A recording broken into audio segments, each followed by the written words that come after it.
Hey guys, Keith Keller, Melbourne, Australia. We've had a few technical challenges today, but that's all par for the course. And we've rebooted and rescheduled and all sorts of wonderful things. Today, we're talking about what's next. What's next for social audio? We are sending this file to YouTube and to LinkedIn, hopefully.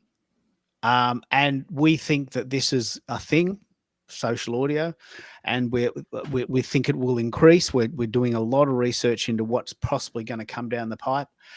If you do have any questions, we'd love to hear them from you. We did a big show yesterday, 4 hours. I'm guessing some of the major players are probably a little bit tired, so we may not get a big show today, but we're just going to have a bit of fun with it. We love to get about 100 comments on the show. And as I said, we're sending it to YouTube and LinkedIn. You can indeed send it to up to 30 different locations using Restream. I'll do a whole show on Restream in a few weeks. LinkedIn now has 1.2 billion users. I'm going to get an updated graphic for this, but 255 million of them live in North America and 183 million in Latin America. That would be an increase as well. And if you want to know more, there's lots and lots and lots of shows at Where is Keith Today. But what we're doing today is we're asking the question, what is next for social audio? How are you using it? What do you love about it? What do you think might come down the line? And welcome, Lachelle. I know you love this format. What do you think might happen next? How you doing? I'm doing good. My voice is a little off, overcoming a cold or whatever that my son gave me. But I believe that social audio is going to be here for a while because there's a lot of convenience to it. Yeah. You think about radio that's been around for a while, and um, there's a lot of people that have really expanded, the audiences for audio that might not have necessarily considered it, such as what we're doing right now. I knew that for me, I'm surprised with the response for the format of the show because I just thought people would not uh, be into watching talking heads. I just thought this is just not going to work. Everybody just loved audio, when they had the rooms on LinkedIn, and it really has shocked me because I think there's an element of community that was tapped into with this format that really has stood the test of time. So I think it's going to be around for a while. Yeah. That's my thoughts. This is my thinking too. And I think it will even increase. I've been doing quite a lot of research into Substack.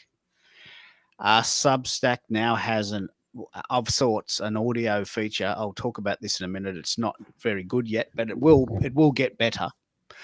And what I'm noticing, I've noticed within myself that my sort of creative energy runs in about 12-week patches. That me personally, I like to run a theme for about 12 weeks, and I've been running a theme called Anchor Day, Wednesdays at 10 a.m. It's the anchor day to get things going, to get grouped together to sort of, even if you only get together once a week, let's chat about all that's happening. And we learned so much. Yesterday's show went for 4 hours, Lachelle. You know that? 4 hours. My wife just can't believe That how is awesome. it's just so good. Wasn't it a good show, America? Wasn't it a Yeah, good show? it was. The one thing I really love about your shows and in your format, your message is front loaded, and you cover the subject matter up front, and then you leave it up to the audience to kind of navigate where it goes next. I It's a cool remember format, isn't it? Isn't it a it cool is. format? I remember in my childhood reading choose your own adventure books, and that's what your shows remind me of, because it the narrative starts in one place, and where it goes nobody knows, because everyone is collaborating, everyone is contributing, and as community members come in and out, The questions come through the chat. Some come through conversations by those who join us on stage. It's a beautiful thing.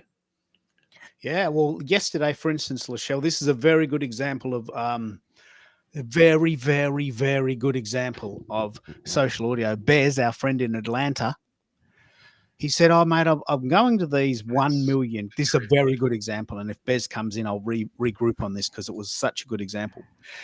And he said, "Look, I'm getting a lot of kudos with this 1 million cups idea."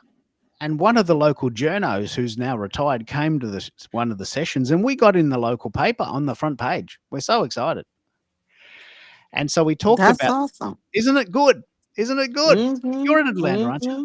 Are you in Yeah, I'm Atlanta? in Atlanta. Yeah. Yeah. So Mm-hmm. Bez is in Atlanta, and he goes to these things called 1 million cups, and they had 40 people in a room, all sharing their story. And a local journo said, "Look, this is a good idea. I'm gonna feature you." And they put that group on the front page of the local paper, right? And he goes, "I'm so excited. We got a bit of kudos, That's Keith. That was awesome. my 15 minutes of fame."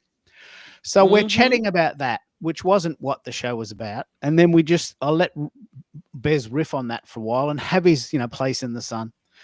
And then we were just about to wrap. This is so cool. We were just about to wrap up. And he goes, "Oh, mate, I think I might need to buy a PA because we're getting so big and people at the back of the room can't hear me." And so what we did live, this is so cool. Like live on the show, I got him to pull stuff out of his cupboard and he was plugging stuff in.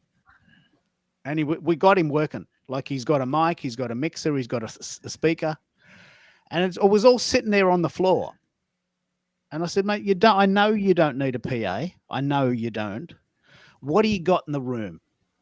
Right. And he says, "I got this. Would that work?" Yep. So I Googled it. I Googled it. Wow. I found where the buttons were.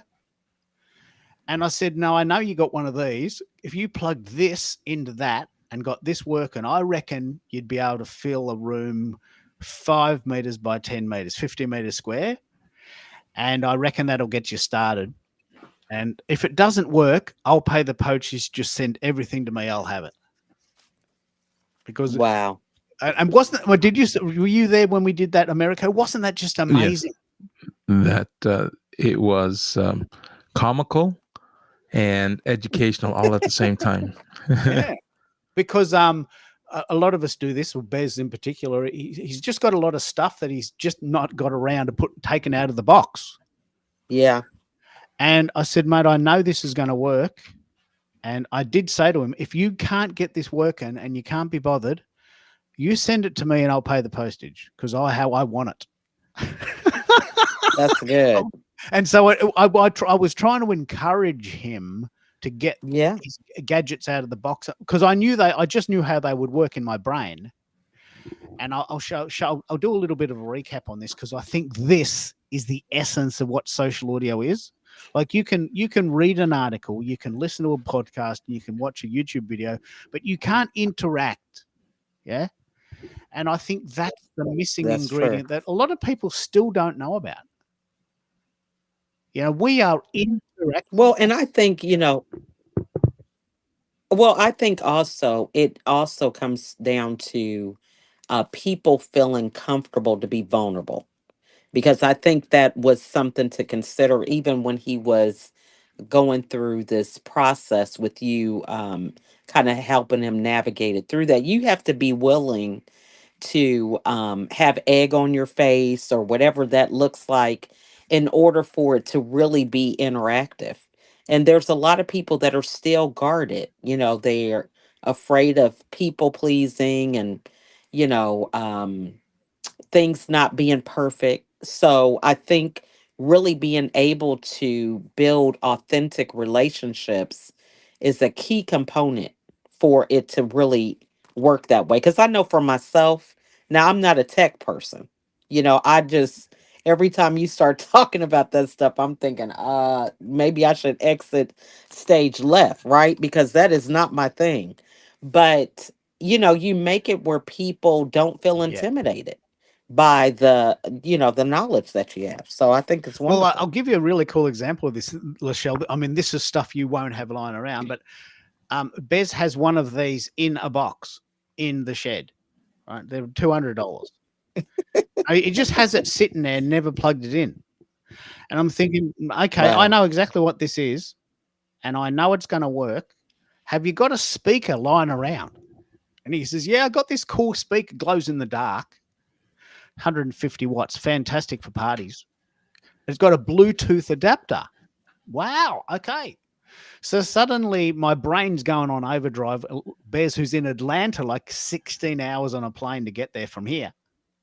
So far away, it's tomorrow. You know, I thought, okay, I reckon we can do this. I reckon we can do this. Now, I'm very, very keen to see how we did it. The other thing that happened, very good example, and I really want you to help us with this one, is Americo has been very, very keen to do his road trip show. I think I've hooked him up with someone in the city that might be able to get him started. But what we did yesterday, unbelievable show. We were talking about how to get him a road trip around his local area, just for a start. So if you know anyone in Toronto and the surrounding areas, we're going to do a road trip in the car to local businesses because everyone's hurting and we want to help them. So we did a live brainstorm on how Americo could travel around Canada teaching this. Like, you just can't get this on YouTube and a blog post. It's interactive. Wasn't it good, Americo? Wasn't it good how we did that? It was fabulous, to be honest with you. In fact, this morning when I got up, I reached out to the people at Million Cups and to see if they had a Canadian footprint or presence of any kind in Canada. And it turns out that they don't. And it doesn't appear that there's an appetite to come into Canada. So, yeah. But the premise is fascinating. Yeah. So, But it could be seen, be heard, be remembered cups, right? It could That? be, yes, it could be replicated under a different brand, because what they're doing is simply building community, right? And so we're not stealing an idea that's proprietary to this one organization. This is something we all do, or we all aspire to do, is build community. Yeah. And we in Australia, we have a thing called LinkedIn Local, which is the same sort of thing. The only premise there is that you're on LinkedIn and that you live in the same town, or you're visiting the same town. So we have them here in Melbourne. They're very popular in Sydney. People just hire a hotel or a bar or a cafe up the road in the city, and people go there and they have a speaker. But it's a great chance to say, well, look, we've been chatting on LinkedIn. Why don't we have a beer? Why don't we just do something together? It's bloody good. So what I'm really interested in, you may not have heard me talking much about this, Lachelle, but one of the things I'm struggling with personally is I do these great shows, 4 hours yesterday. And a lot of people are saying, oh, mate, I can't come. Have you got a replay? Yeah, but then I've got to do that. Like, I've got to work out how to get it out. I've got to do the editing. I've got to do the thingy. So I came up with this really cool idea called Repurpose 3030. And the basic premise is that in the month of November, starting on the 16th, because it clashes with a few other challenges that are happening with other friends of mine, I'm just going to challenge myself to create 30 pieces of content in 30 days based on what's already working, like my highlight reel, if you like. So whatever's working, we're all getting the stats. I'm just going to repurpose some of my best shows, and I'm going to challenge myself to do that because I've been doing this for years and years and years and years, and we always look forward. New show, we're always thinking about what we're going to do next, but we never go back and say, hey, that was a good show, and it's sort of sitting there. And I'm just going to play with this a bit. Repurpose 3030. Do you do any work with repurposing, or are you like most of us? We just don't have time, do we? Well, I love this idea because that's something that I'm working on now. I have been trying to do this for the past year, just actually doing it because it's an idea that um, I just feel led to get the value out of the things that I do. And I think when we record something, we're really excited about it and we're trying to see how many views we got, but there's still so much meat on the bone, right? It could be a newsletter, it could be, um, a email campaign, right? Just simply from this content. And I think that's really the thing that is really motivating me to do it because it takes a lot of energy to create things in real time. And you can also a lot of that time and energy could be spent on new creative ideas and things that you can do with people organically rather than always doing it the same way. And I think also I enjoy audio, I enjoy doing video, but not everybody consumes Yeah. content. Just thinking about changing it into a written format or making it a slide deck. You can use this for different events, the content, for speaking engagements. There's just so much that you can do that I think we've gotten on this hamster wheel of feeling like we just have to keep on creating the next best thing instead of really looking at the value of what we've already created. Yeah, I think that's the inspiration. This, the um, I like the idea of looking a little bit back for the year and saying, look, we've had a good year. We've done a lot of stuff, and we've created a bit of magic, and we sort of left it sitting there. And I just love the idea of going back and saying, okay, what are some other ways that we can use this content? And the thing that's great about a very concentrated time is that when you're very, very focused, you learn really fast. So, for instance, I'm very proud of this. I'm extremely proud of this. I set up my Substack account on Monday and I worked it out. And now I have 2 blog posts already done. And what I'm doing is I'm taking the introduction from the video of my show that I already did that. Right? I just took that and that becomes the body of the blog post, which I might change and make a little bit more organically natural. And then I took that intro and turned it into an explainer video on Google Notebook, which took me 5 minutes. So now we've got the show, we've got a blog post about the show, and we've got an explainer video about the show. So if you want to listen to the show, you can hear me. If you want to watch and explain the video, there's a video. If you want to read about it, you can read about it. And I've been challenging myself to do this for a long time, but I couldn't get my mojo because they all seem to be competing skills. So what I'm going to do in November, starting on the 16th, actually on the 12th, I'm going to do a 30-day sprint myself, and I'm just going to, in a way, talk about it. There's no pressure. I'm just going to do it anyway. But I know that this is a pain point for a lot of people. So I'm just going to share the tech that I'm using, and I'm going to ask people to share what they're using, and we will learn like we do here. I'm going to learn from each other, and I'll teach what I've learned, and it's a glorious communal effort, isn't it? Absolutely. I love that. That's good.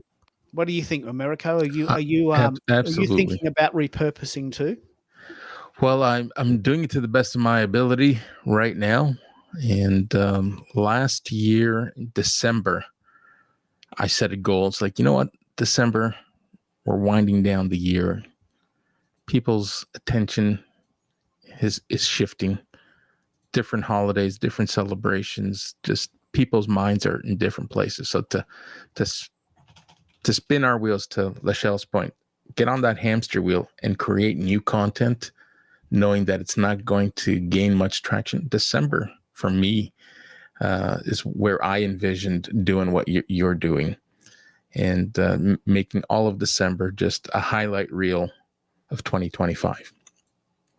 Today, I take my shows, my descriptions that I put into the shows that I schedule, and I put that into Substack. I create shorts, or Substack creates the shorts for me. That goes into YouTube. So everything points to the show and encourages people to re-listen.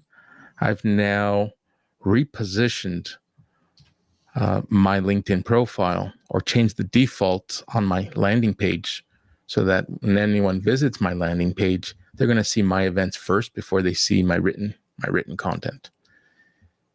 Right? Because that's where I'm trying to deliver value.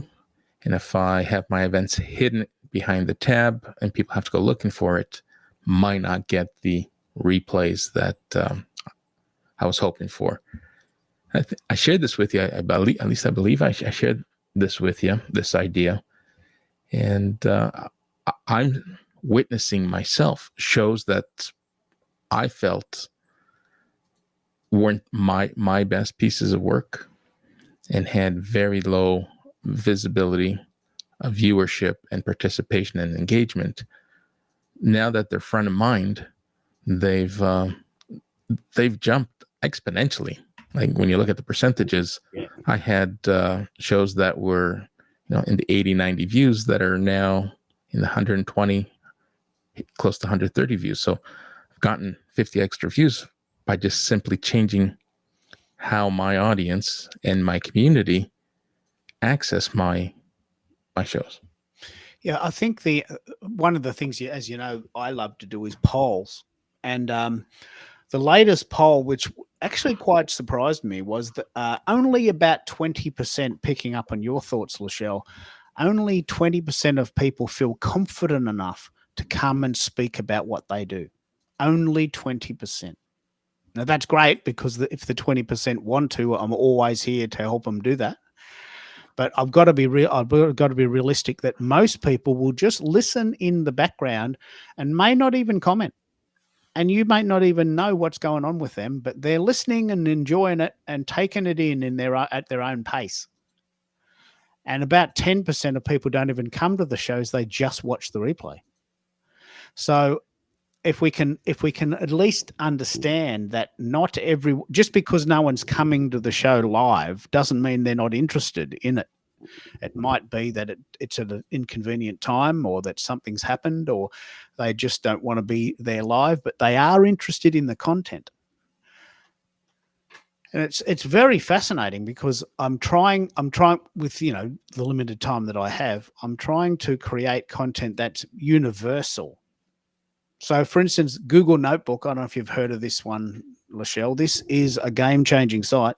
You can actually create an audio summary with two people talking like they're on the radio, or you can create this really quite lovely explainer video with graphics for free using Google Notebook. You get 3 goes of each per day. And then its model is you can have unlimited for $30 a month. It's part of Google Gemini. So have you heard of this one, Lachelle? Have you heard me talking about it? Yes, and I've tried it when you sent me the link the first time.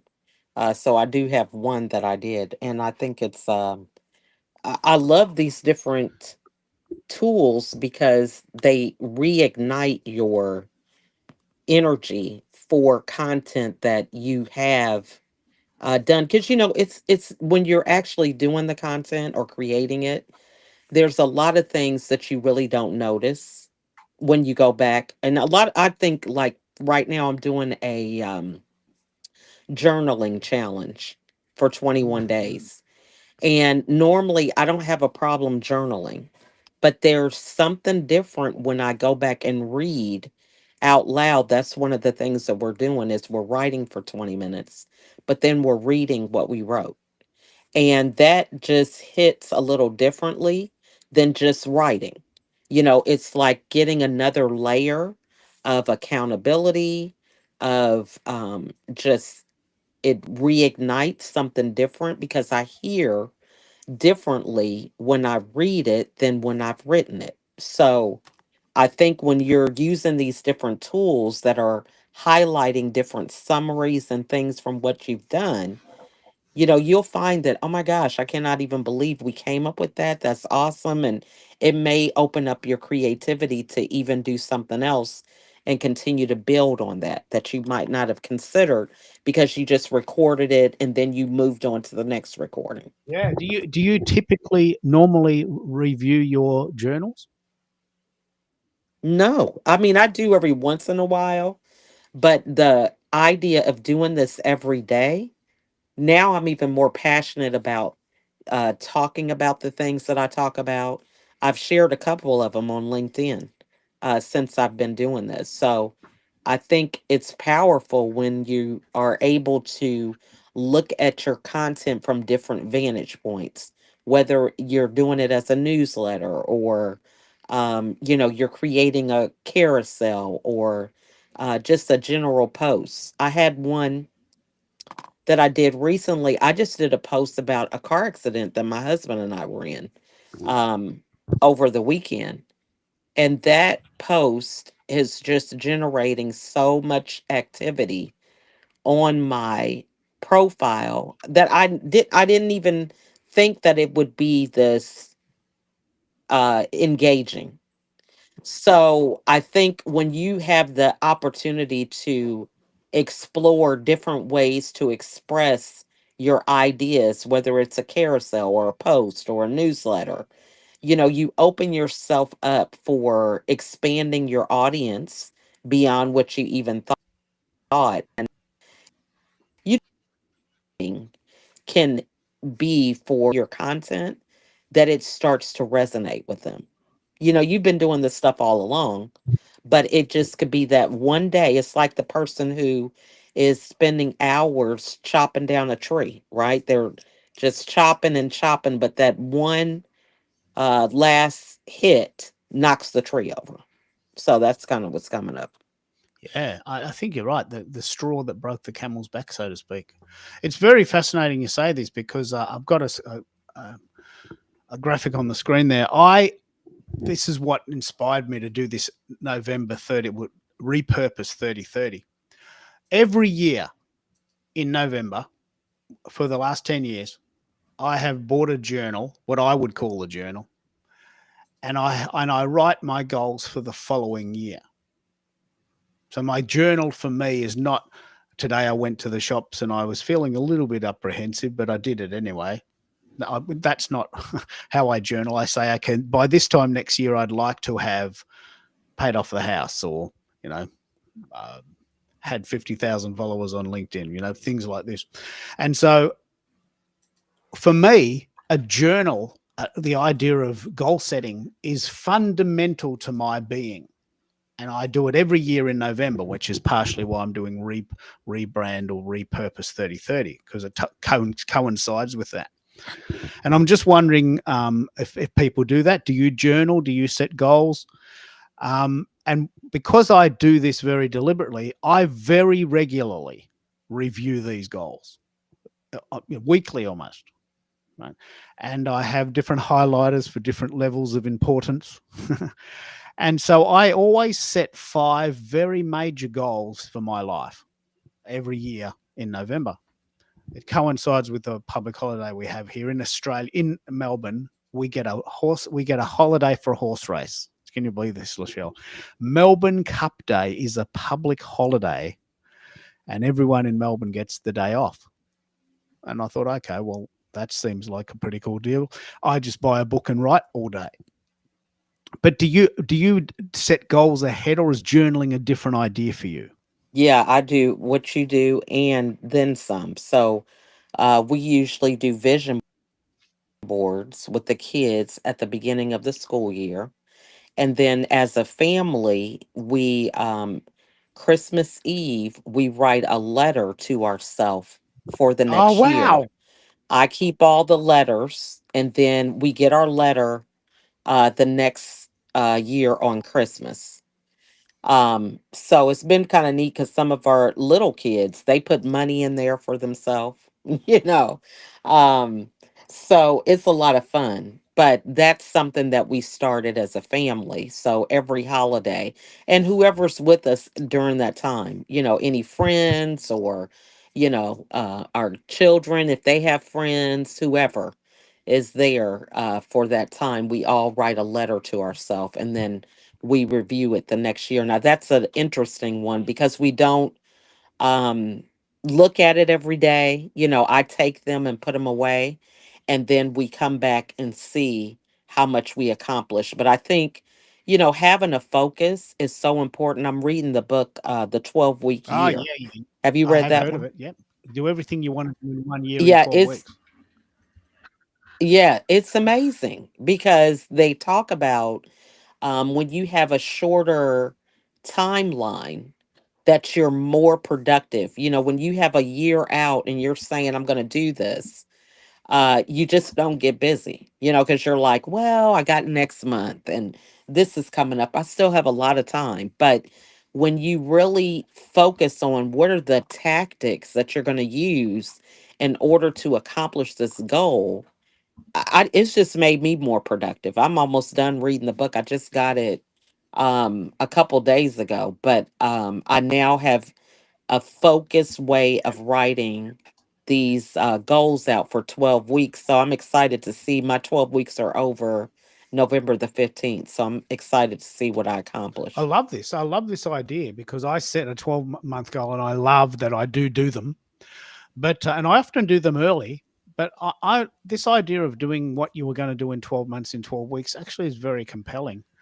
I know that America doesn't really necessarily agree with planning ahead, but I'd love to hear your thoughts on this. You're a very spontaneous person. Does this sort of throw a bit of a spanner in the works, or can you see the point here? Well, the letter to ourselves, in fact, I have fond memories of doing that once. As it was part of a prerequisite for marriage preparation.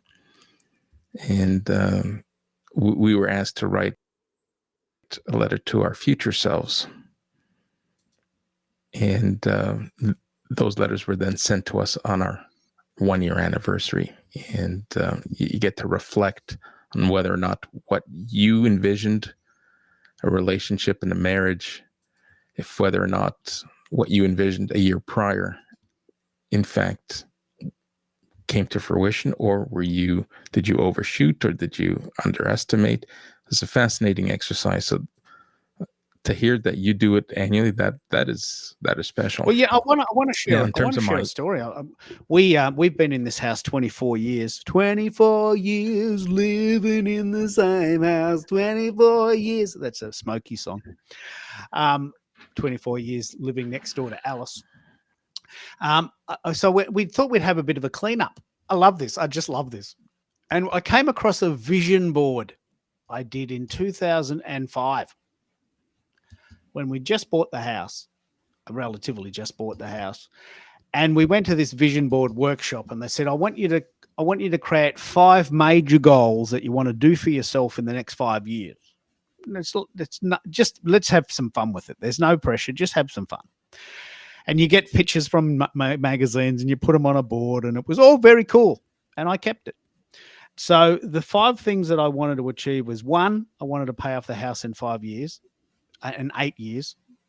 We paid. I wanted to pay the house off in 10 years from the day we bought it. We paid it off in 8 years, 5 years from that moment. We wanted to go to India. We did. And all of the things that I said I wanted to do, I did.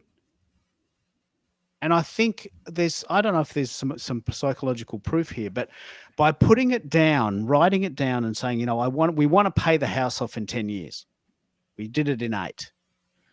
That's a deliberate decision that forms future decisions. Okay, well, we won't go out tonight because we might put that $50 towards next week's house payment, and then we'll just save a bit money.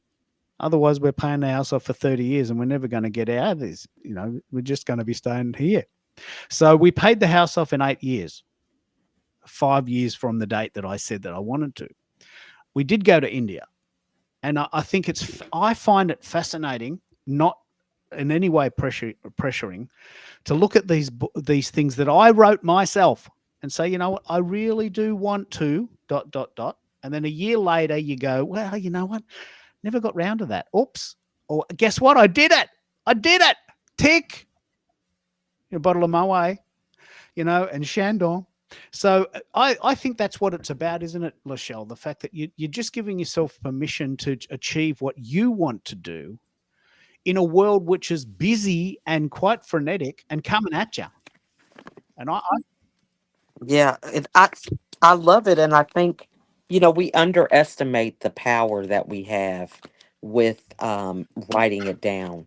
For me, it has really built my confidence in myself and self-esteem because you're able to look at it on paper and ask yourself, okay, if I didn't get this done, why not? Nobody can do your goal for you. It takes you being proactive and finding a way. And I think just putting it on paper makes it where, you're eliminating the excuses. We may not know exactly how to accomplish it, but it gives you a landmark to get started with. And, it just opens you up because if you're committed to something, you're going to find a way. If you're not, you're going to find an excuse and not do it.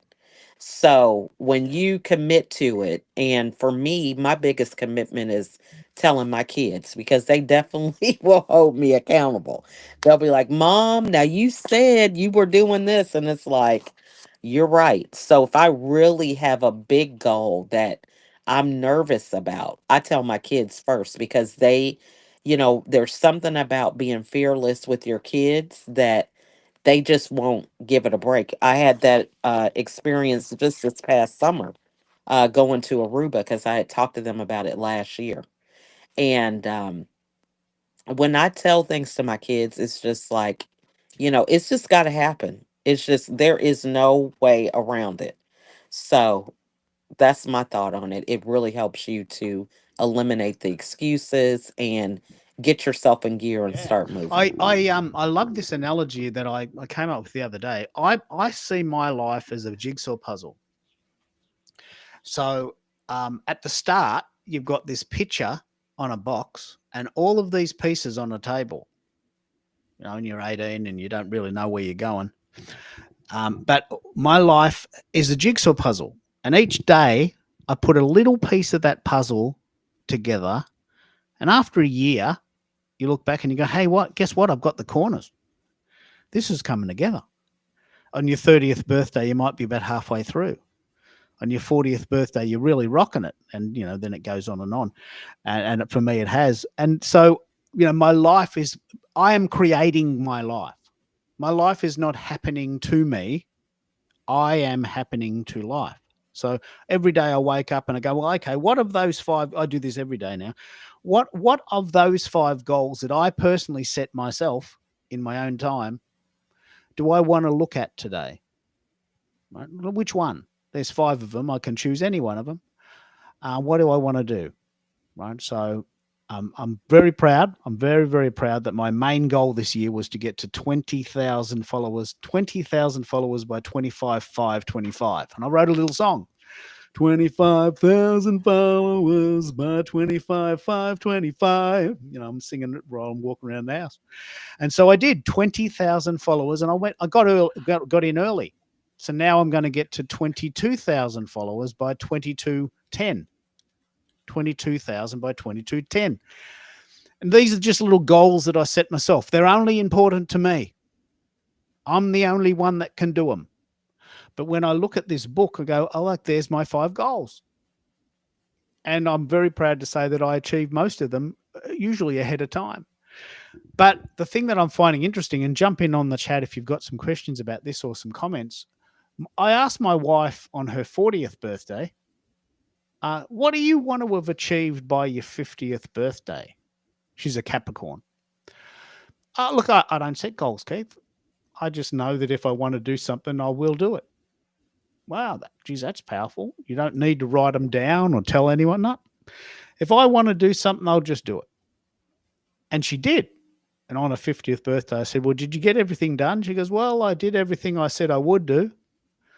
Haven't got a list, but I feel content. And maybe that's a little bit like what you think, America. You know within yourself, if you set a goal, you'll do it. You don't need to write it down. Or do you feel confined by Yeah, writing goals down? absolutely. I will set those goals, and to Lachelle's point, I know that I'm accountable to the goals that I've set myself. And when that timeline and that horizon, that time horizon gets closer, I either have to pick up my socks because I'm lagging to make sure that I get to my final destination and meet that goal. And sometimes some of my best work happens under pressure. It's like, wow, I sat around for 3 months and I did nothing. Now I gotta, boots to the ground, and I gotta get this done because not getting it done is not an option for me. So it may not be written down, and similar to how your wife sets goals, it's in my head. Here's what I plan to do, and here's where I plan to be by this time. And you just go along with it.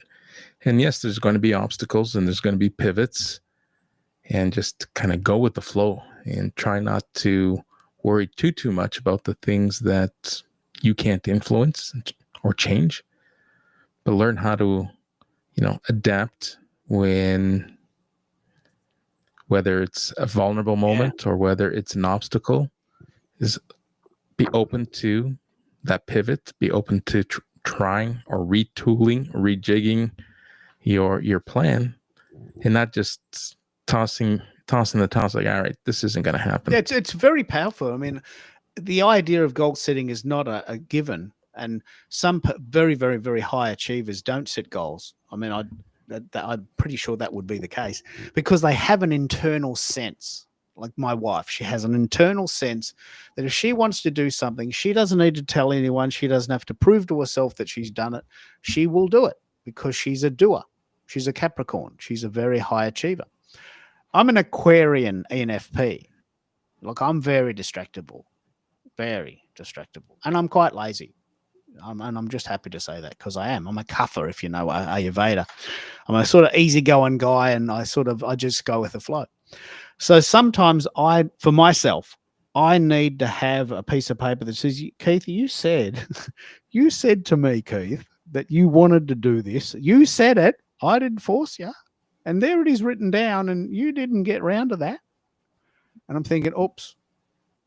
And that's just the way because I know that if I was left to myself, I'd sort of let myself go.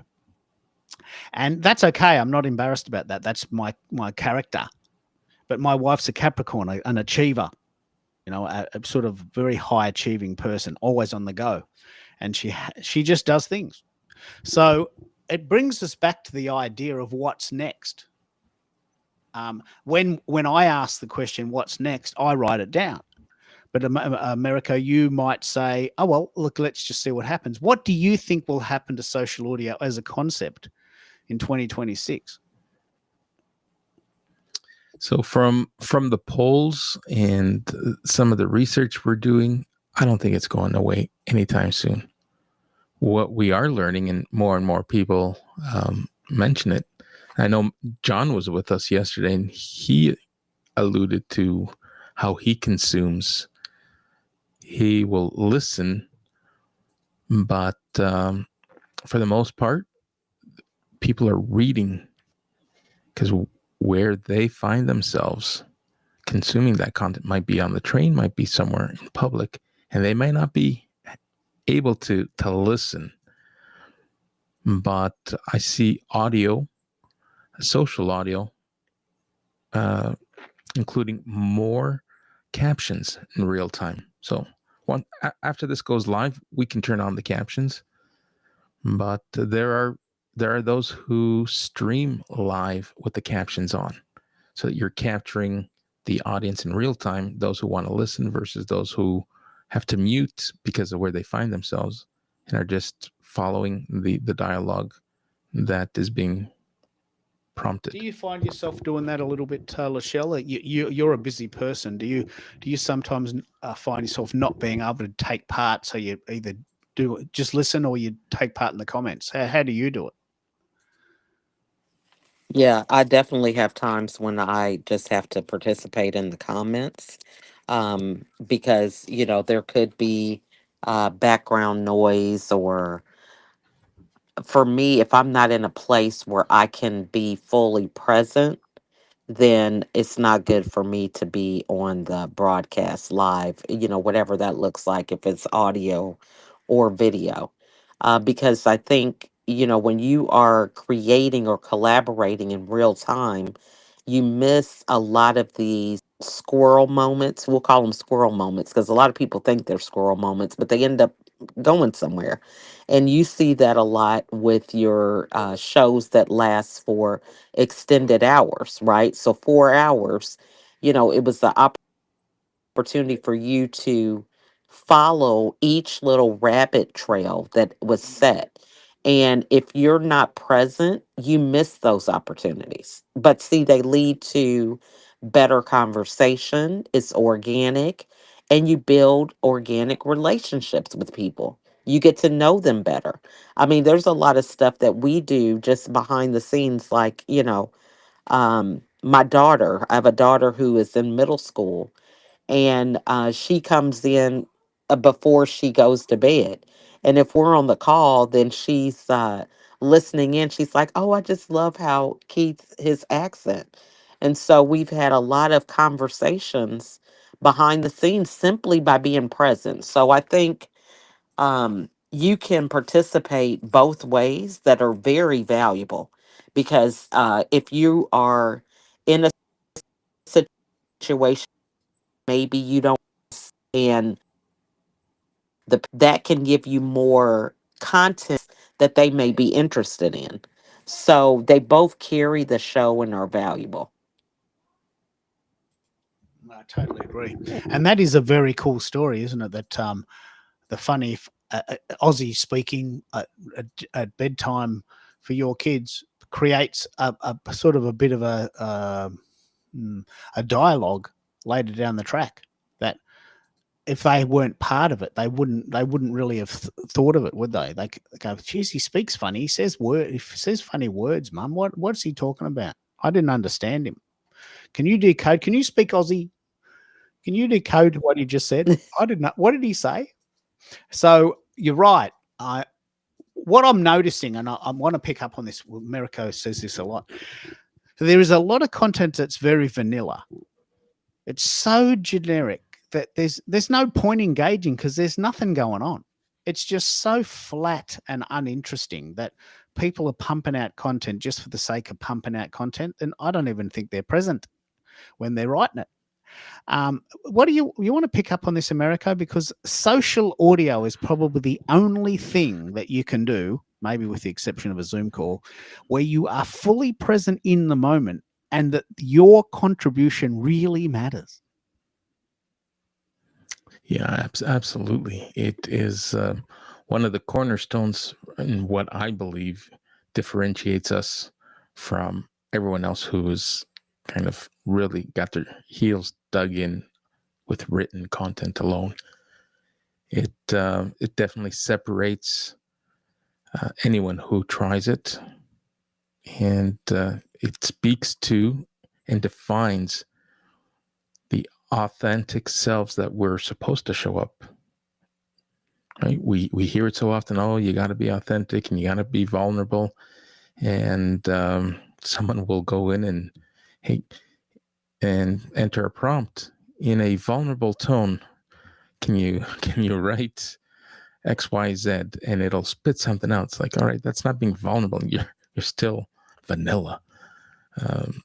And listen, there's a lot of great things that AI has brought us. That unfortunately isn't one of them. So I saw it as an opportunity. It is, I think, a tremendous place for people to shift and consider supplementing audio, video as part of their strategy, because it is game changing. I think it's the interaction that I love the most. You know, Yeah. when Yeah, for absolutely. instance, this was you may not have heard this story yet, Lachelle, but it's a bit heartbreaking for us to hear. Americo has been denied access to the US because he had a holiday in Cuba in the last 5 years. Right? So he had his heart set on going to Florida. He has been planning it for weeks. He was really keen to do it, and now he's been disallowed. So we heard that story live, and we brainstormed some solutions. Now, he could have done that as a series of blog posts, I guess, and he could have just went to his local BNI and talked about it. But what we did, and I'm very proud of this, the whole team just closed in, and we just basically went really full on. And we were brainstorming ideas about how he can have a holiday, even though he can't go and do his actual holiday. Wasn't it a glorious moment, Americo, that you really saw the community come together, didn't you? Yeah, absolutely. Another prime example of what transpired yesterday would never have transpired through a written post. Yeah, and everyone got, and so, for instance, and I don't know the geography of Canada or Ontario, but we were talking about, well, what's Niagara on the Lake like, or St. Catharines, or can you go up to Point Hope or Coburg, or what's it like down there in Whitby, And the reason why we say this, Lachelle, and I really want to pick up on this, we are doing a whole show about this. Americo has bought some gadgets, and he wants to get on the road and talk to people about his sort of stuff, about this stuff. He's going to do a road trip, and it was so glorious to get to see people doing this. And I'm just wondering, what are your thoughts on this? This could go a bit sour, but I'll just manage it a bit. What do you think people could do in the current context if they can't come to the US or they don't want to come? Are you hearing people going otherwheres to other places, Lachelle? Are you hearing people having different types of holidays from some of your international friends? Yeah, well, this is pretty funny. I don't know if you know Eddie Grant. He's a Mm. singer that got famous for the song Yep, Electric yep, Avenue. yep. Okay, well, he came to the US. It's been a few years back. I was able to meet him, but he did a presentation and he shared that when he first started his music, it wasn't received in the United States. They kind of like banned him from coming and everything. And so he went international. And then, as a result of doing this international focus, then they let him into the US.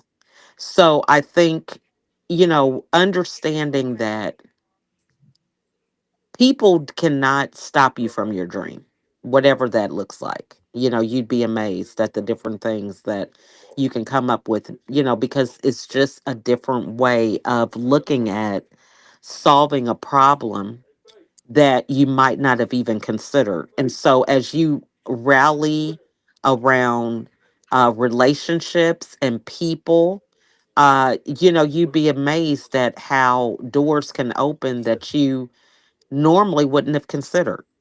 So I think it's definitely the sky's the limit. And, it sounds cliche, but you'd be amazed at um, different things that could happen along your journey just by simply putting it out there and expressing that desire.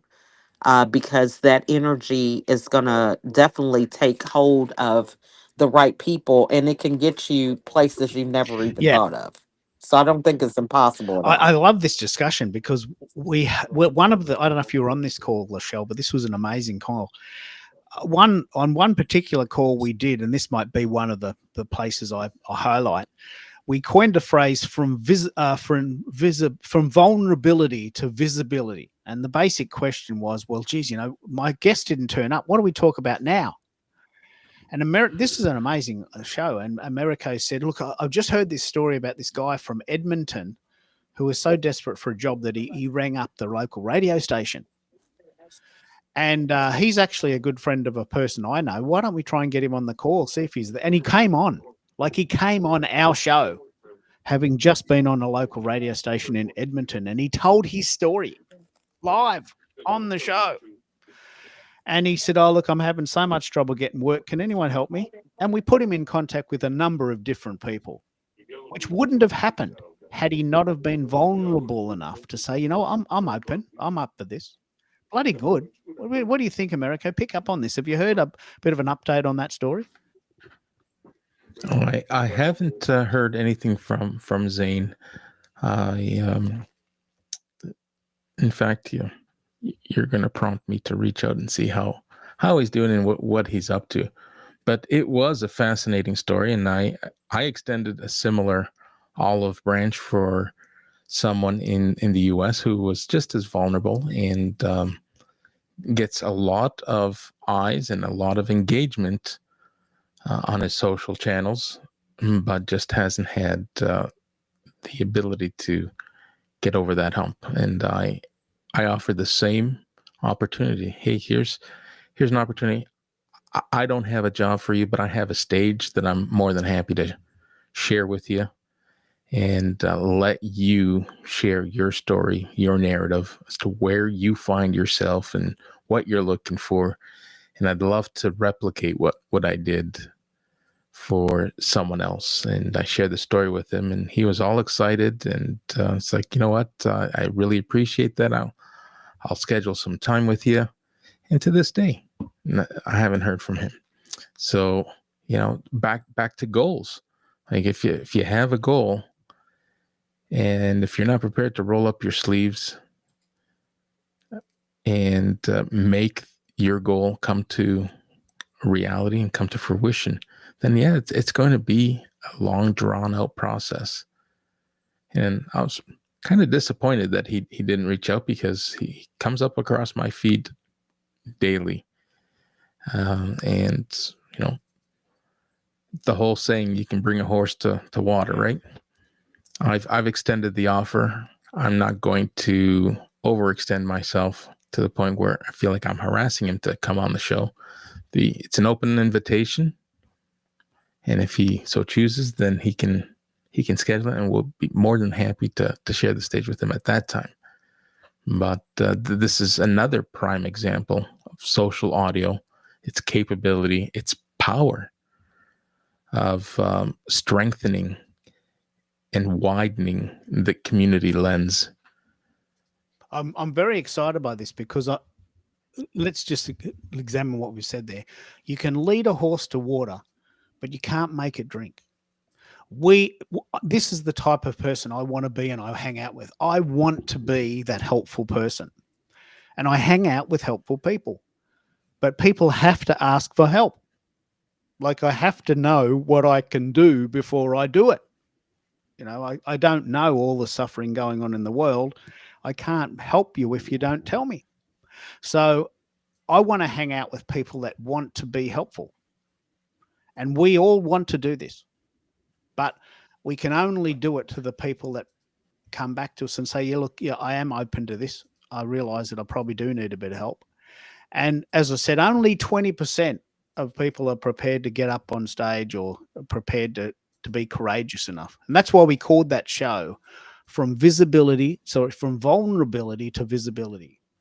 We gave him his stage. He had a good turn. I worked pretty hard for about a week on that. And it is disappointing as a sort of a person that wants to help to sort of let it flounder, isn't it? It's a bit disappointing. Yes. Yeah. Absolutely. And I know a lot of us who are in this predicament, we would probably drop what we're doing and put our chores or our own goals aside to help someone else achieve theirs, with no intention or purpose to get something in return. It is its own reward when you reach a level, and like attracts like. There's a very famous phrase that you are the collective wisdom of the 5 people you hang out with. And I'm very conscious of who I hang out with, because I want to be like them. I want to be one of the 5. So, I don't want to hang out with people that drain me, that are constantly negative on all the time. So we have created a community of people that we just want to help. We've got the capacity. As I said, I paid off the house in 8 years. I don't have any debt. We don't have kids. We don't have any concept of debt now. We don't even have a dog, you know. So my belly is full and the bills get paid. So my days are full with helping people. It's a good life, you know. I'm pretty proud of myself. I've been working at it for 40 years, and now it's time to give back. And you may not have seen this, Americo, but our friend Cyrus in the US, no, the UK, he wrote this really lovely recommendation for me, and he said that he thought that our shows were one of the most engaging shows on the internet. He said that the shows that we're doing are so compelling and so authentic that we should sort of have our own channel. Very compelling. And that's just come. Isn't that cool? Well, that is cool. I had someone today with a similar sentiment. It's like I used to follow this one person in the audio rooms. And they reached out to me today. And it's like, you may not know this, but I listen to your shows on the train ride home when I'm coming in from the city. And there's just something special. Like you can hear your authenticity, your guests, and the conversations. You genuinely are trying to educate and help people and not push something on them. Like, yeah, well, that's social selling 101. I'm not here to pitch every time I come on live. I'm here to have a conversation. I'm here to help where I can and talk about what I believe and what I stand for, and let others make the decision and where they see my value fitting into their life or their business. Oh, I love this. Lachelle, I've been meaning to ask, picking up on this idea that we're all doing great work and resonating with people. You did a couple of really cool events earlier this week. Can you tell us about those? The one on branding was particularly interesting. It was a weird time for me and I couldn't come, but how did that go? Yes, it went really good. You know, what I'm finding a lot of times is when you're on the journey of creating things, um, the thing that helps me is to do it on a schedule that works for me. I think that there are, a lot I'm just too old for the time where I'm doing things all hours of the day and trying to carve it in, around kids and dinner, that I have learned that it's just best to do it when it's feasible for me to do it, and the numbers will follow later. That's just something that has really been a strong way for me to build and grow my brand. So I don't think it's so much about the numbers as it is about being consistent and continuing to show up. I had a situation this week. I have a Bible study that I do on Monday mornings, and in the United States it's at 6 a.m. in the morning. But I did this post about this accident, and one of the people that saw the post, they made a nice message, but they showed up at my Bible study because they had been there before, but life happened. And so I believe that when you decide how you want to show up and you consistently do that, people will know where to find you. I mean, it's just like tonight. I sent you a message and I was like, "Are you live? Because I can't find you." you know? And you sent me the link and told me that you were scheduling it, later. But I think there's something to being where people know where to find you. Yeah. There's some Let's comfort pick in up on that. this. This I because this actually might fit in with the "where is social audio going" idea. Do you believe it's the best idea to have a schedule, or do you sometimes do a wing it type of thing? And which one works best? America, I'll throw to you on this because I know you're sort of bit of a freeform dude. Do you sometimes do wing it shows, and do they work too, or do you find when you do a show at a regular time it works best? So that is a great question. I find that the shows that work and resonate best are these in the evening Eastern time zone. They have better participation and better engagement. I will schedule shows 3 o'clock in the afternoon Eastern time, and get a lot of people making the commitment and clicking attend, but seldomly show up.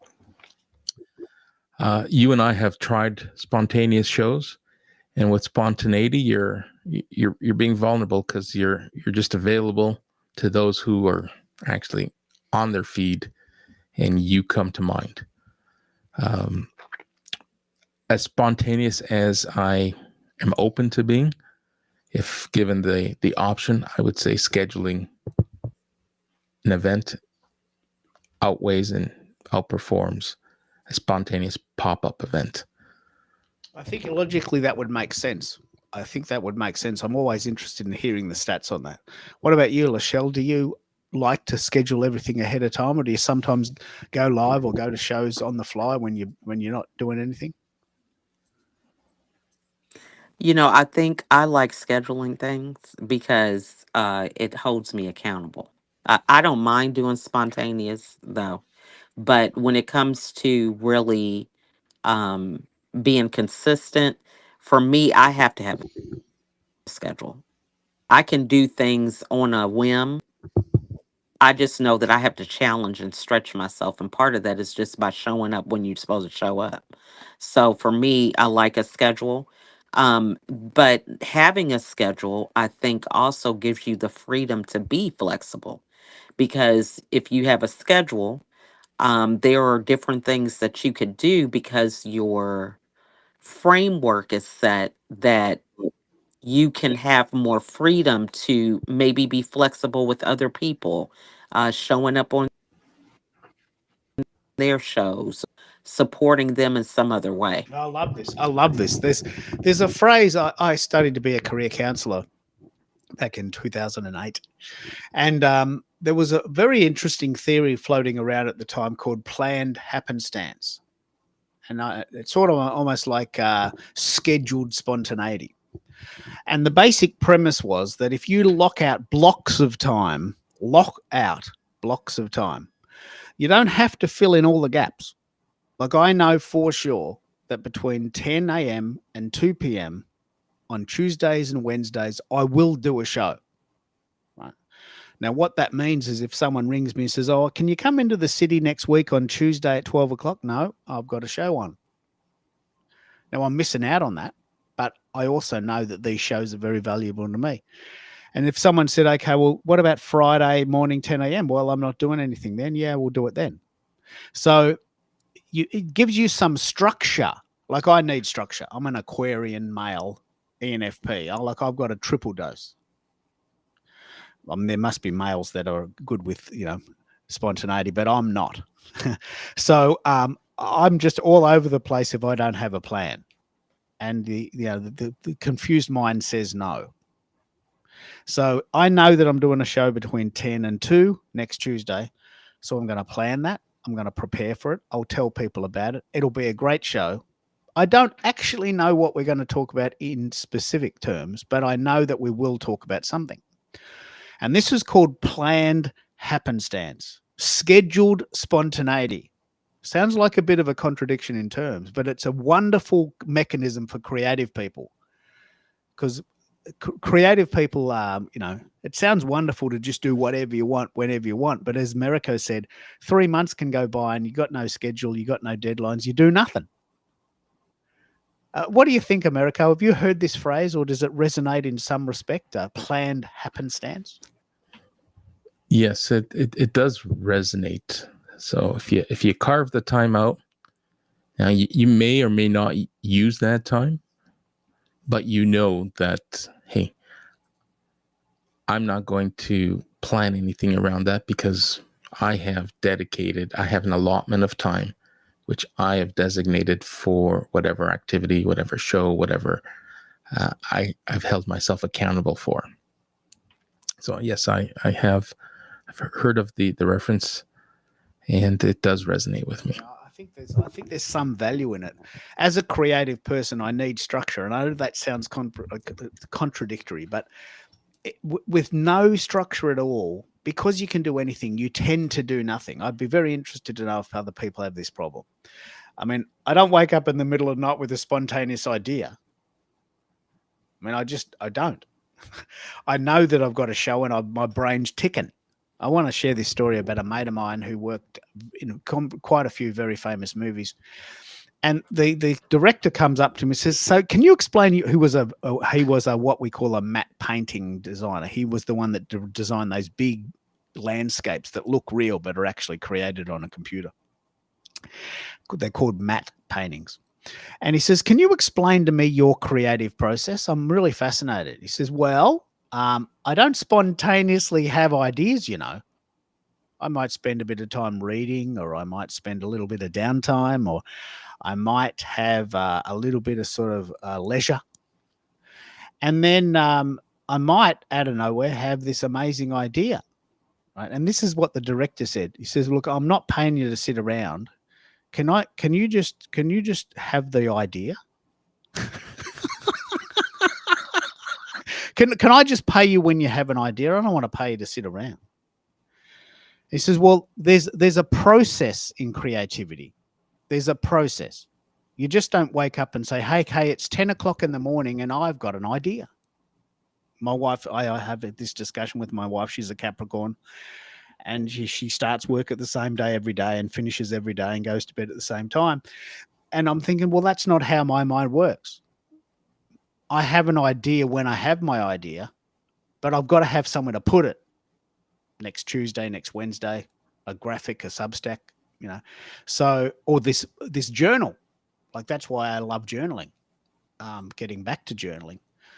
The fundamental reason why I journal, Lachelle, is because when I have these fantastic ideas, I want to have somewhere to put them, because they go. They just disappear. Is this how you do it, or have you got a very formalized process for journaling?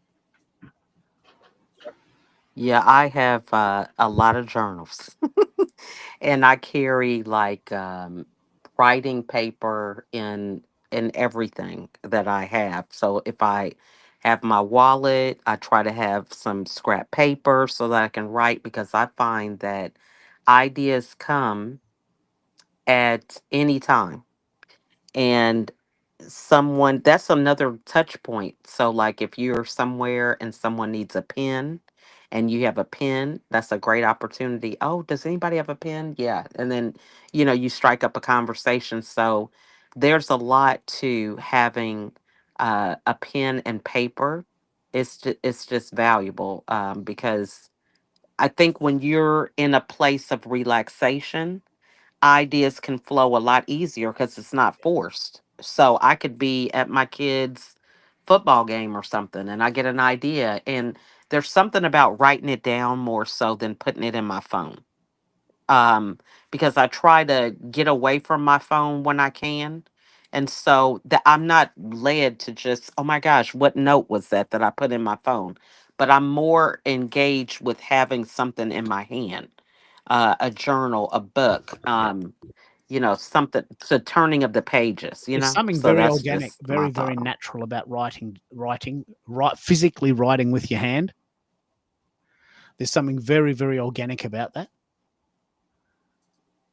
Um, and I've noticed this. I've been, it's 3 a.m. and I've got this killer idea. I've got to put it somewhere.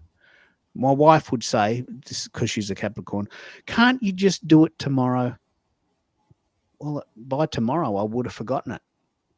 Well, if you got it, it might be not a good idea. So, I mean, the best songs ever written were written at weird times. Like the hits that you hear on the radio were not written at 9:10 on a Monday morning.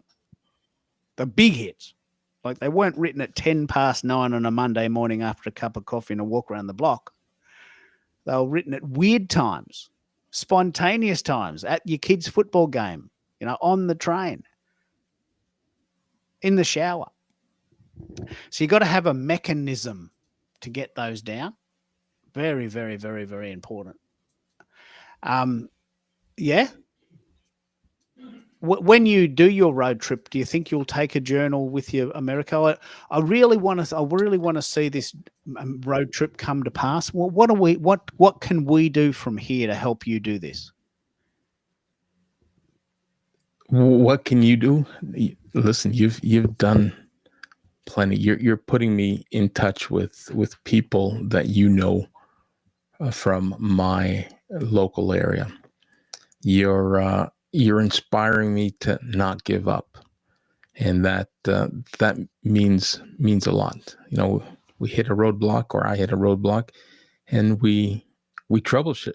We were troubleshooting the roadblock yesterday. It's like, all right, we can't go to Florida, so what's plan B? Plan B is, let's start in our own backyard and see how far we can push this.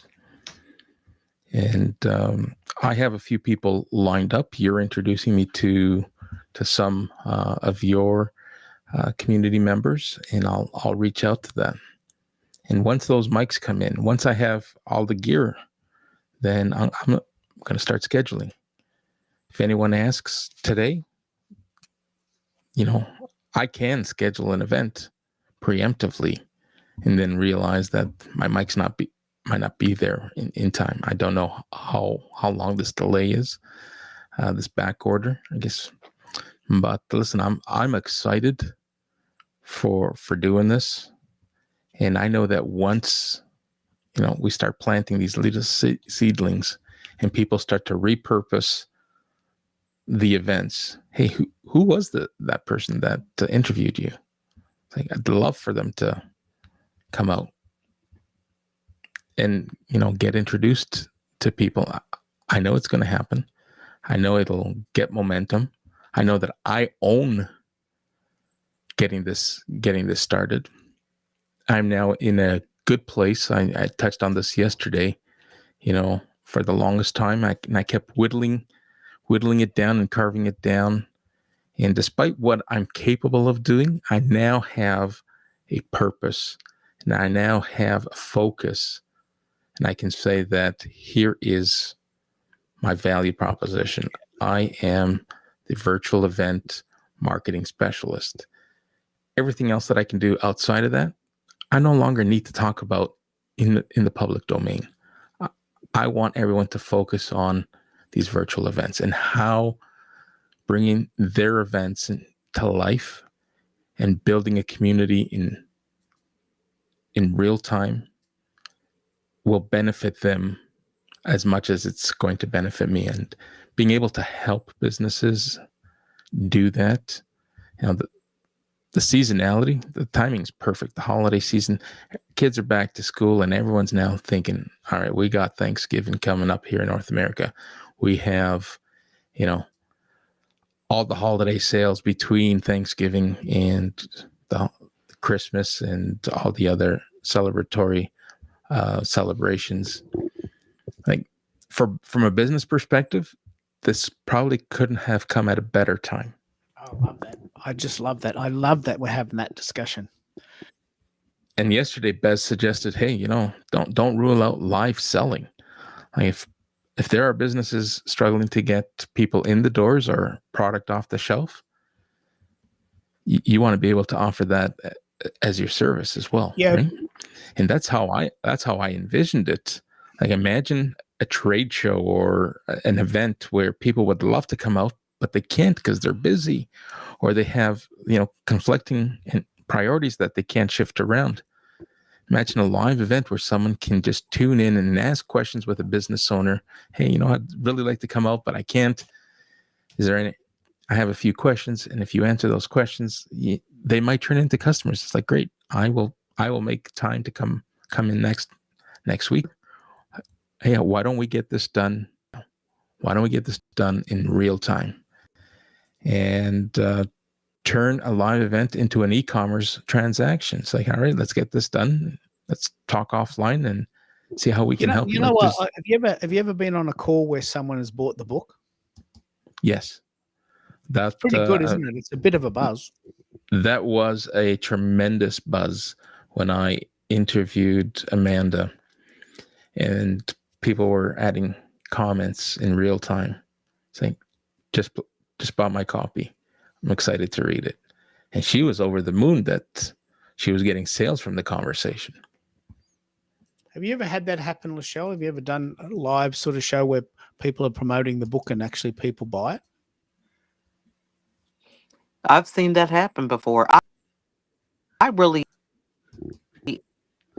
have.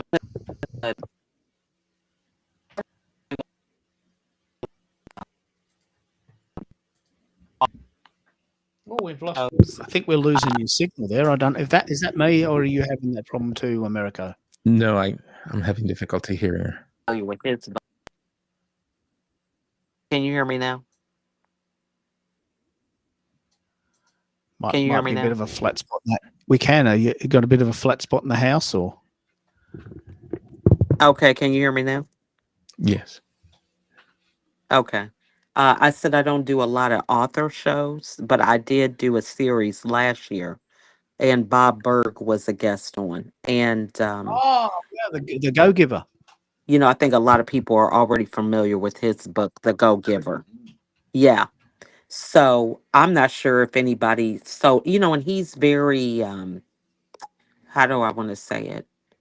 He doesn't like to come across as salesy. He's very intentional about the audiences that he speaks in front of.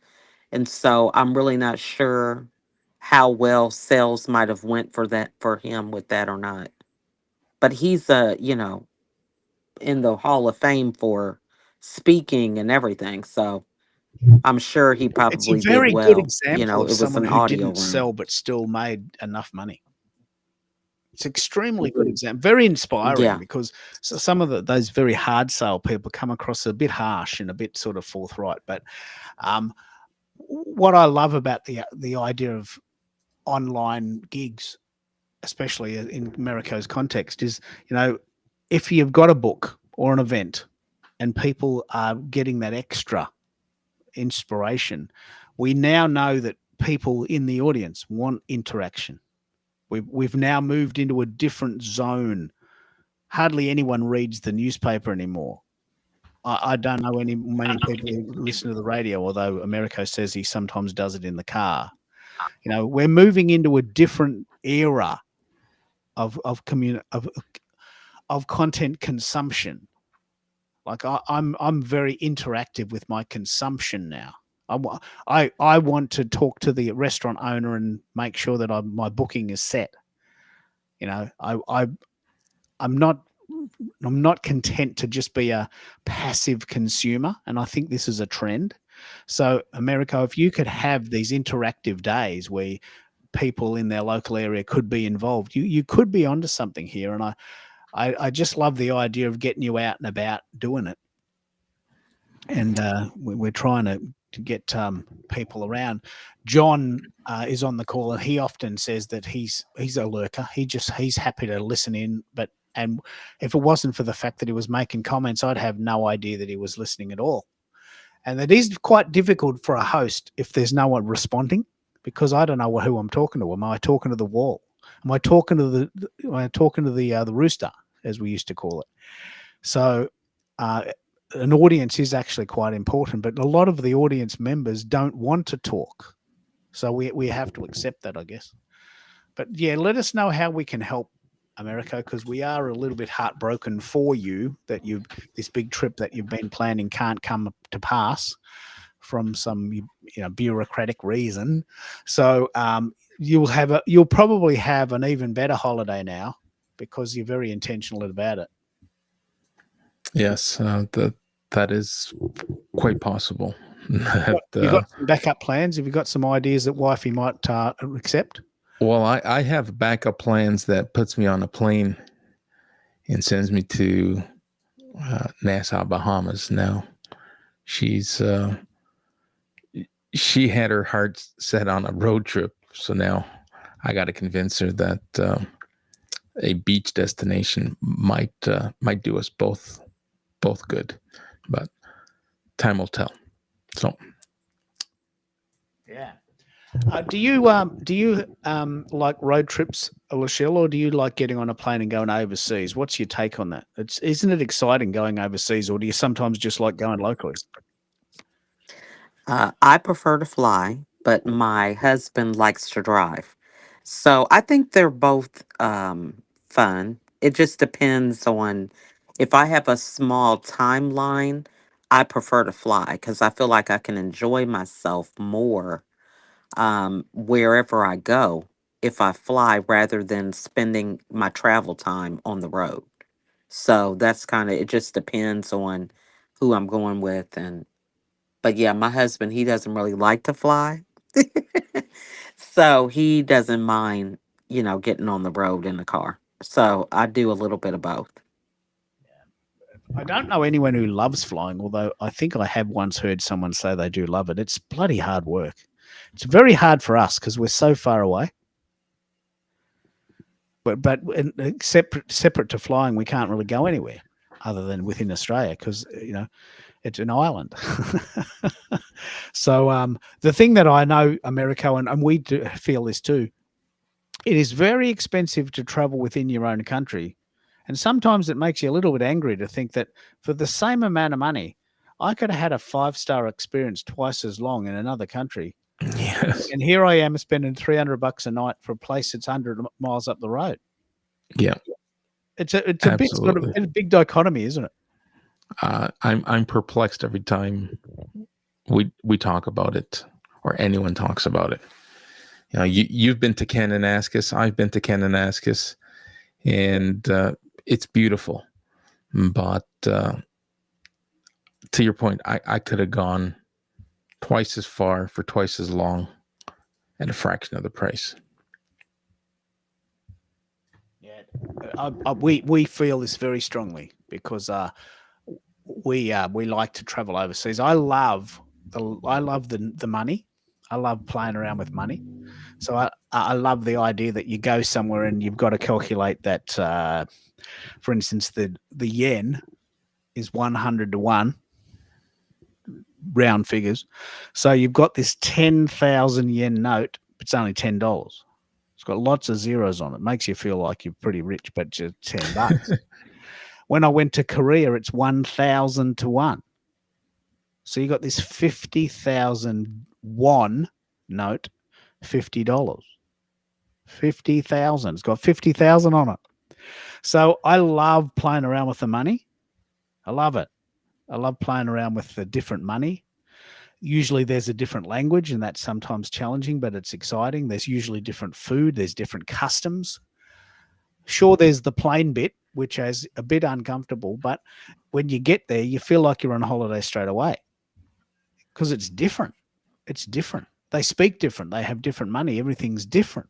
And my wife would argue that the point of having a holiday is to do something that's different. Are you allowed out of Canada and back in? Oh yeah, I'm allowed out of. I can travel anywhere else. It just it caught me by surprise because I've had no difficulties traveling in and out of the U.S. And my first trip was back in 2007, and for the first time since 2007, I hit the snag, and the workaround has about just over 800-day turnaround time to get an appointment at the consulate for a non-immigrant visa, traveler's visa. And in that time, I could probably find different ways. And shame on me. Some would say, "Well, shame on you. You live in Canada. Why aren't you Canadian?" It's like, well, I'm a Portuguese national. I was born in Portugal. I'm a permanent resident. I contribute. Wow. I contribute to the Canadian economy. I'm proud to say that I'm a resident, but my heritage and my roots kind of are deep and ingrained in that passport, which I've been so reluctant to give up. But it might be, something that I have to, eat some humble pie and put my roots aside and realize, hey, Can you do both? Can you be a dual citizen? I think I'd have to surrender the Portuguese citizenship if I'm not Well, mistaken. let's play with this. This is this is exactly what social audio is. What's going to happen right now is exactly what social audio is. So I have been to Portugal, and the EU passport is probably the most important document in the world. Like, with an EU passport, separate to going to America, you can go anywhere in the world on an EU passport, anywhere. You get amazing leverage, special consideration. So let's do some research about whether that's a good idea. You know, the Portuguese passport, because Portugal's part of the EU, Yeah. there are people moving to Portugal to get that passport. Yes. They're prepared to drive taxis for 5 years to get a EU passport because it just opens up so many doors to them. And you might find, I'd be very interested to know, but you might find that the Canadian passport does a similar thing. I don't know. It would certainly be useful in the Commonwealth, I guess. But the Portuguese passport in particular, I when we were in Portugal, we were in Lisbon, and we were chatting to this guy. He said, "Mate, I'm driving taxis for 5 years.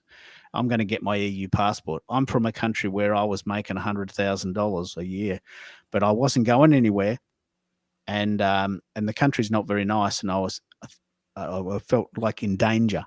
Was one of those Middle Eastern countries, and I just didn't like living there, but I love living here. I just have to drive taxis. The job that I do, I can't do here, but I'm prepared to drive taxis for 5 years to get this EU passport. It's like a golden ticket, right? And so this is exactly why social audio is so good. I didn't know this. I didn't know we were going to have this conversation, but I have been to Portugal and had that exact conversation. So why don't we, over time, combine the if you could get a dual citizenship, that would be ideal. But I'm with you. I wouldn't necessarily relinquish an EU passport for a Canadian one, even though you live in Canada. The Portuguese passport is going to be more valuable to you overall in terms of traveling if you want to travel. Well, But in terms of might piss travel the and Canadians off. yeah, it does. There are, some people who it's like, even when I travel and I re-enter Canada and I hand them my EU passport and they look at my records and they know that I've been here a good majority of my life, or in fact 90% of it. And they look at me, and some will even have the courage to say, "Really? All these years and you still have this EU passport?" It's like, yeah, absolutely. Listen, I pay my taxes. I'm a ideal and model citizen. The only thing I can't do is vote in this country. And, I have my own opinion of voting in politics. So I probably wouldn't vote anyway because of, it's an ideology that.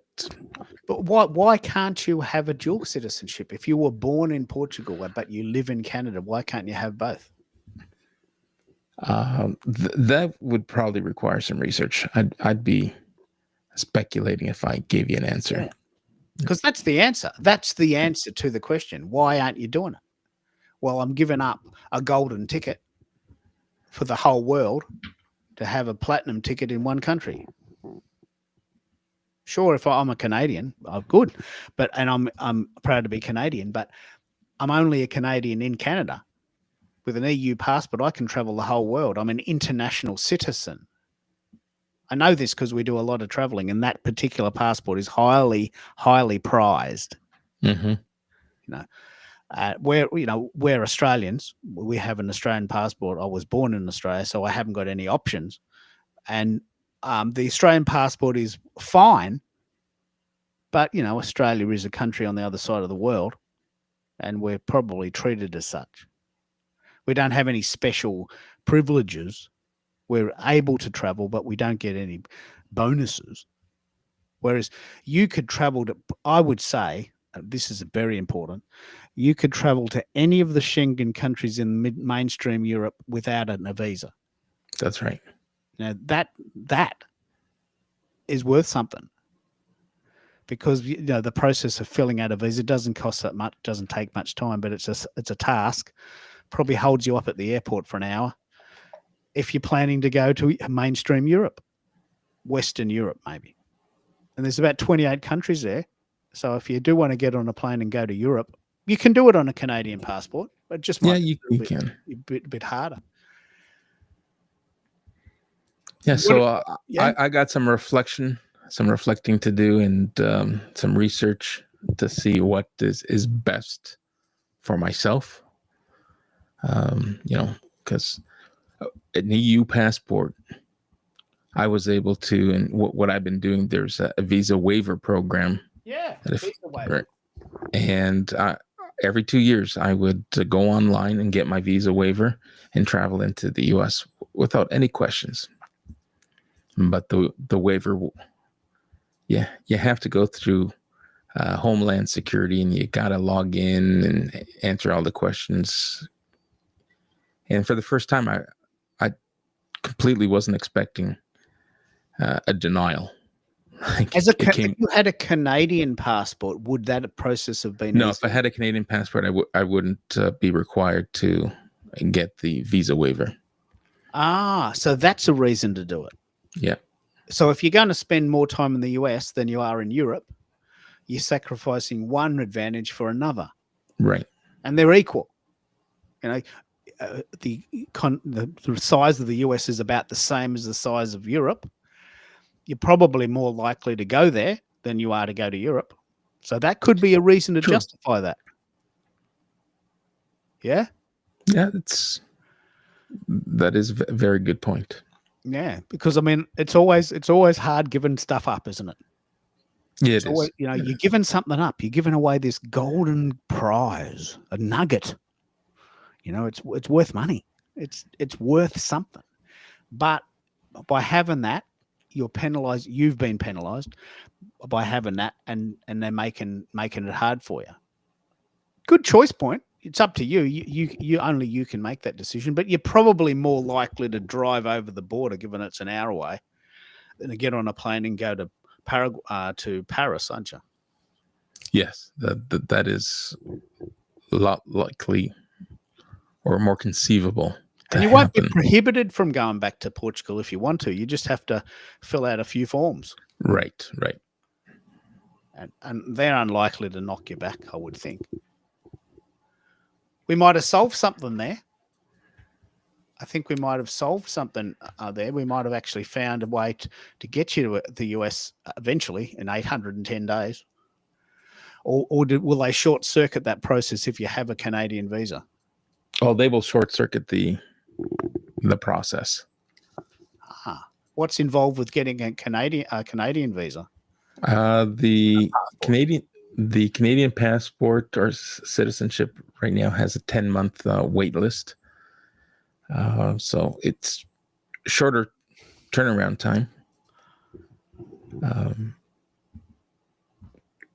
The cost is but massive advantages.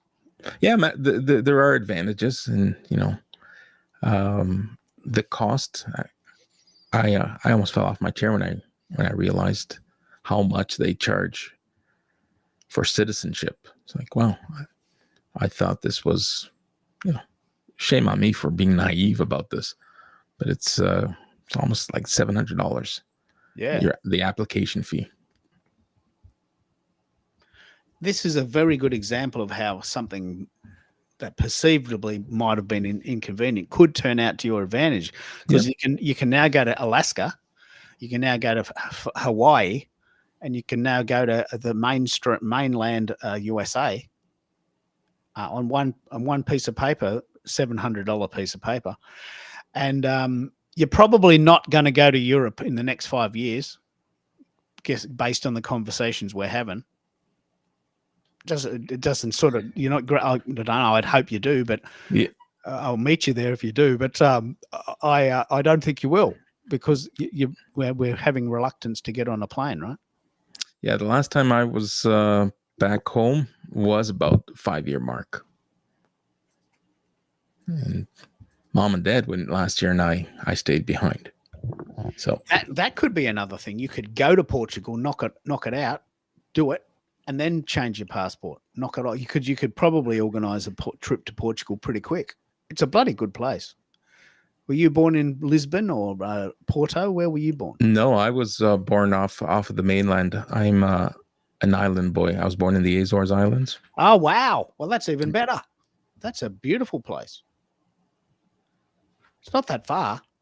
For you, probably what, 6 hours, 8 hours, maybe? Yeah, 5.5, 6 hours.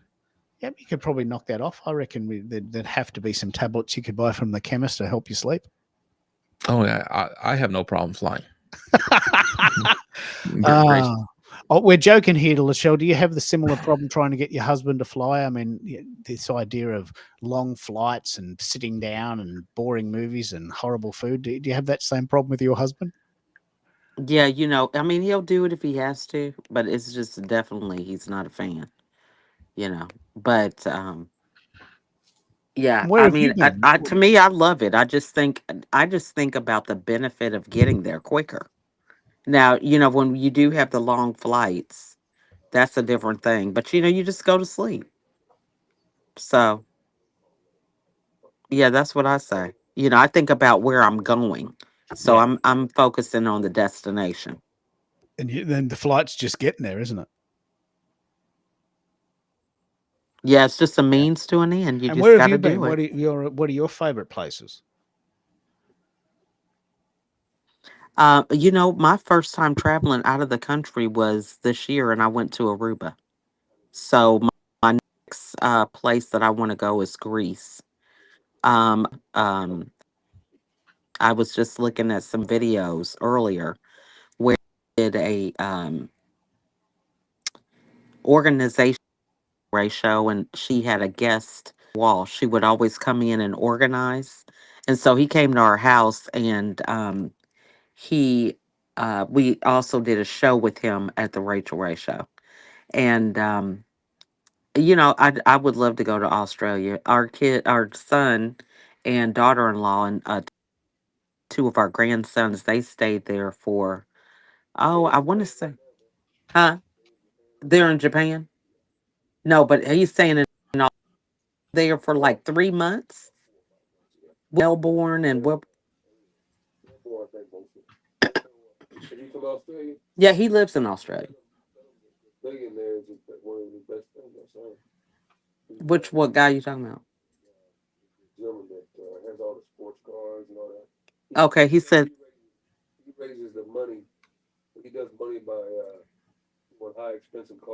Okay, he said there was a gentleman that makes money by uh, um, doing something with high expensive cars or something. Are they race cars?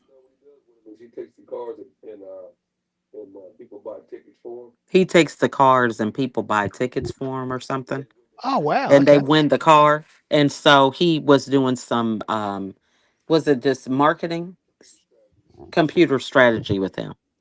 Yeah. So this is like a family conversation, Keith, at this Oh, point. yeah, that's okay. I'm picking it up. What parts of Australia would you like to see? We've been all over Australia. The thing that's really interesting about Australia is that we actually have everything. Like we have Hmm. deserts, we have beaches, we have forests, we have rainforests, we have waterfalls, we have really funky little animals. We've got Yeah, actually everything here. that's In what one, he said. One of the things they love was the food, how everything was fresh, and um, grandkids did. At the time, they were like, what, honey, 6 and to Australia, the kids. Were they like 7 and 10? Yeah, so it was in 2023. So they were 9 and 4.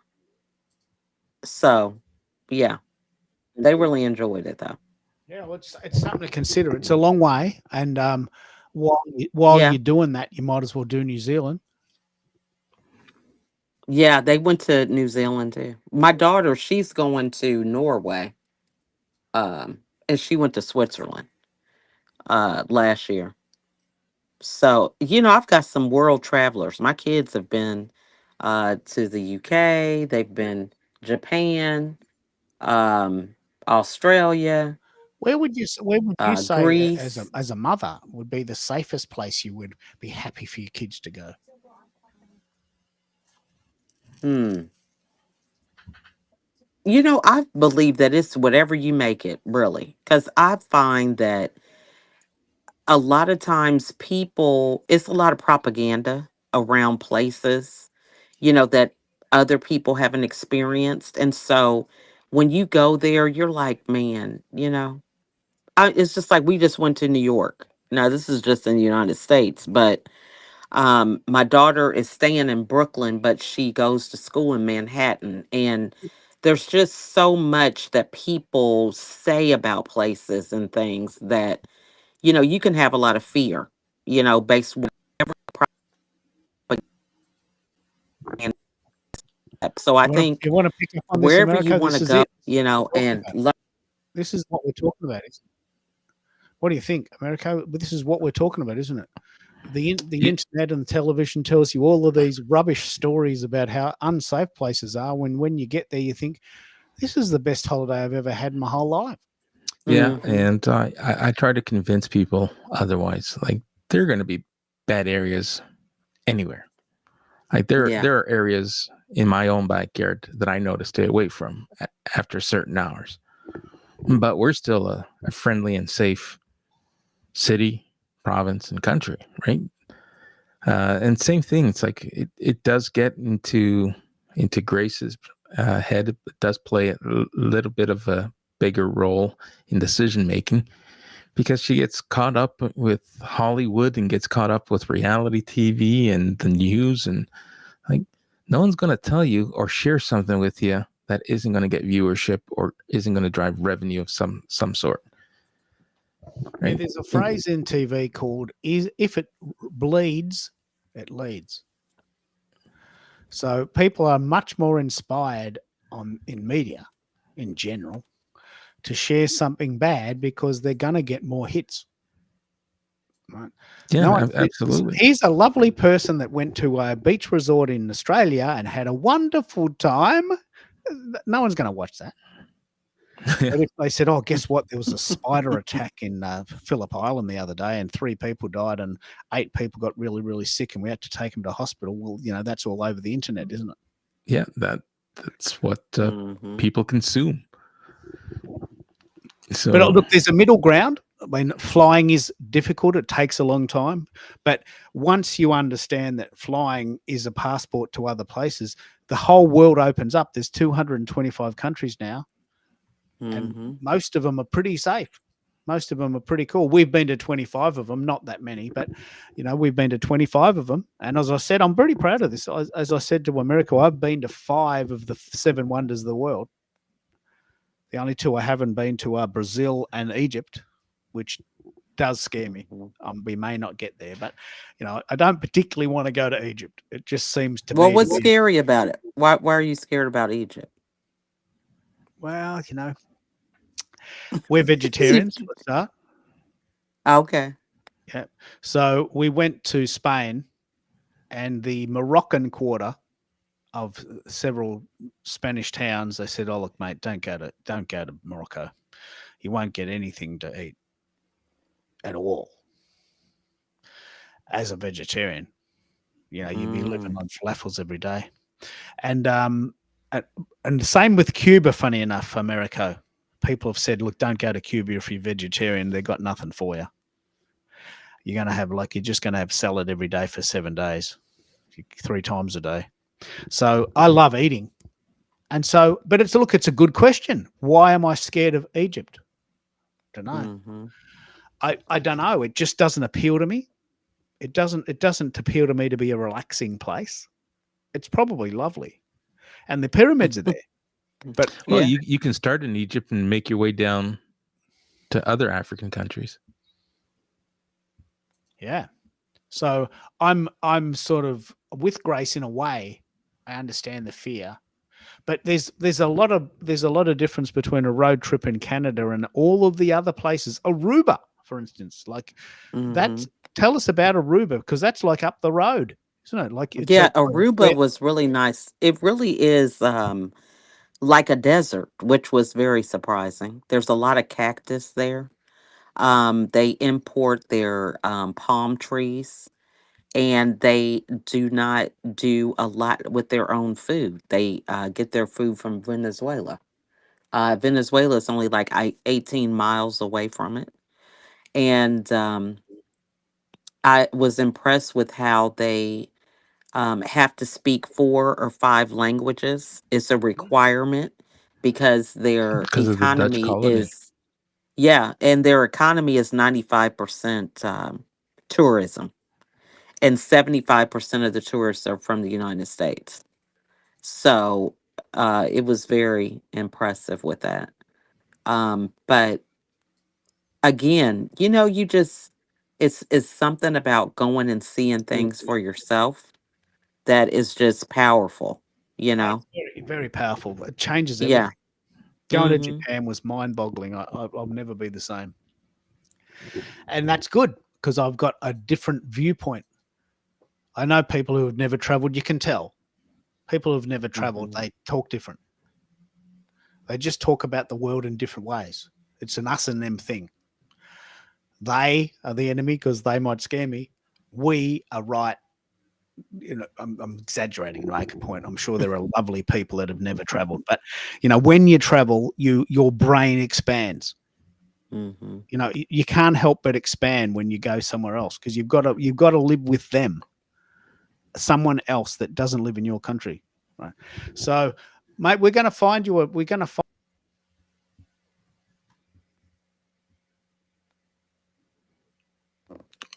Losing you. It's about that time.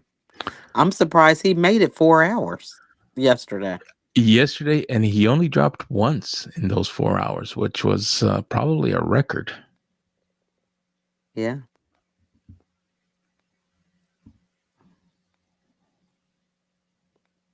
Well, funny enough, I'm excited. I know I got Grace here in the background trying to get my attention, trying to do something. Mhm. Uh, But I love these shows, and these are great opportunities for you know uh, time with ourselves. She doesn't typically raise an eyebrow saying, "Hey, when are you done?" But from time to time, when she meets me, it's like, "All right, are you gonna wrap it up?" look, we've actually been going 2.5 hours, so that's a fair call. What I will Mhm. do is I will wrap it up.